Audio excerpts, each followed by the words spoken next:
Hey everyone, hope you're doing well today. Got a great video. We're going to be going over another coding problem. Today, we are actually going to be doing something that involves stacks. And with stacks, we're going to actually be doing more of like an array problem, but this is more focused on stacks and how we can implement them as a sub problem into a main problem. So yeah, let's go ahead and get started. Here we have a problem called valid parentheses. It says given a string containing just the characters, and these are all the brackets, determine if the input string is valid. An input string is valid if open brackets must be closed by the same type of brackets, open brackets must be closed in the correct order, and every closed bracket has corresponding open bracket of the same type. Here we have a few examples of what we're looking at. As you can see, there is the brackets, and down here we do have false because we have a round and a square. So yeah, as we can see, our constraints to make sense as consists of parentheses only. So I'm thinking for this problem, since we already kind of have it all laid out, that we know we need a way for when we see a right bracket to correspond with the left bracket. So I'm thinking that we can just use a hash map for this to keep track of all the parentheses as far as like the left brackets. So yeah, we can go ahead and get right into this. So first, we're going to want to set up the hash map. I'm going to go ahead and do this above, so I'm going to do const, and since we're just going to have it as a string. And in here, I'm going to go ahead and add the brackets that we are going to be using. Alright, there we go. And that's every single bracket we're using. And now down here, I'm going to set something up called parent, which is parentheses. And I'm just going to include what we already had. So here, I'll go ahead and add each one. So if it's equal to, basically.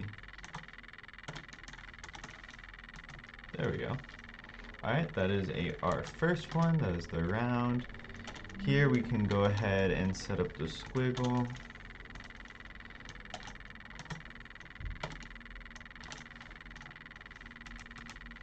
Alright, perfect.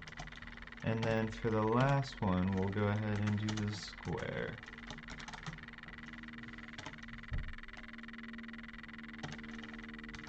Alright, didn't take too much time.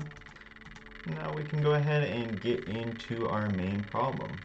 So first, we are, well, it's going to check if we have an empty string, because you know that will come back as true. So we'll go ahead and do if the s.length, because we're trying to get the length of s, is equal to 0, which would be the empty string, then we want to return true. Alright, perfect. So after that, we're going to want to set our stack as an array. Like I said before, we're looking for, or we're going to be implementing the stack. So next,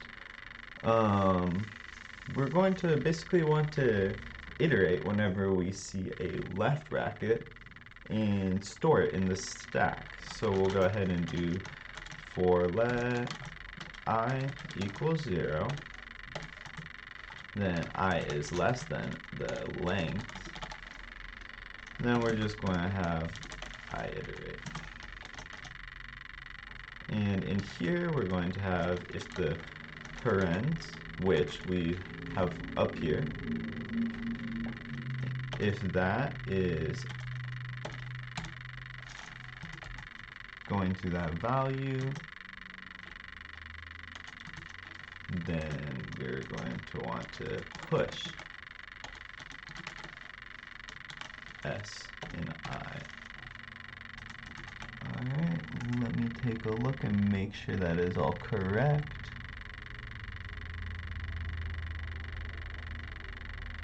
Alright, looks all good. Now we're going to want to set up an else for this. And this is basically when we see the right, we just want to pop out the stack and compare.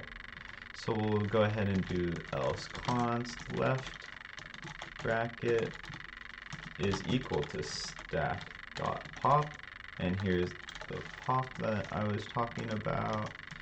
We're going to set up the correct bracket. Oh.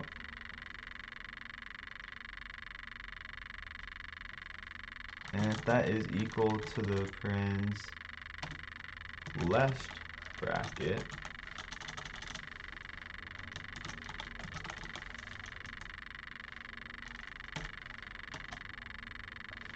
and if s I is not equal to the correct bracket, then we are basically just going to want to return false. Alright, now after all of that, we're going to want to return, and what we want to return is the stack.length, and if it is equal to 0.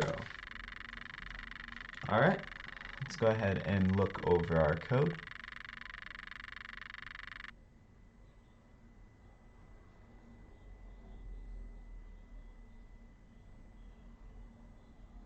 Let's go ahead and run our code. Looks like it was accepted. Let's go ahead and submit. Alright, great. So here it looks like that we have a time complexity. Well, since we're just doing the for and also the else, we just have the 1 for the loop. So it's just going to come out to on.